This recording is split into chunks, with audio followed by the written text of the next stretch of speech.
গ্রামের বাড়ি কি ডুমুরিয়া আপনাদের?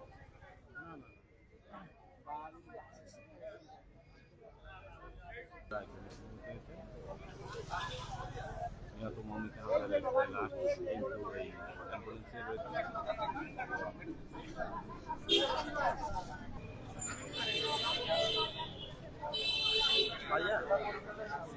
যখন বাবা দিদি রিকশায় করে যাচ্ছিল তখন পিছন থেকে আসা একটা প্রাইভেট কারের সংঘর্ষে বাবার দিদি পড়ে যায়। দিদি ডান পাশে থাকায় বিধায় সেখানে দিদির বেশি ক্ষতিগ্রস্ত হয়, বাবা শুধু পড়ে যায়, সেখানে তার হাতে ফুলে যায়। বাবার সেরকম কোনো সমস্যা হয়নি। আর সেখান থেকে সদর হাসপাতালে নিয়ে যাওয়ার পর তারা বলে 250 বেডে নিয়ে যেতে। 250 বেডে নিয়ে যাওয়ার পর ডাক্তাররা চেক করে, তারা বলে সে কোনো রেসপন্স দিচ্ছে না। তারপর তারা মৃত ঘোষণা করে। আমার বোন হলো যে ল ডিসিপ্লিনে করতে। আমরা 3 ভাই বোন।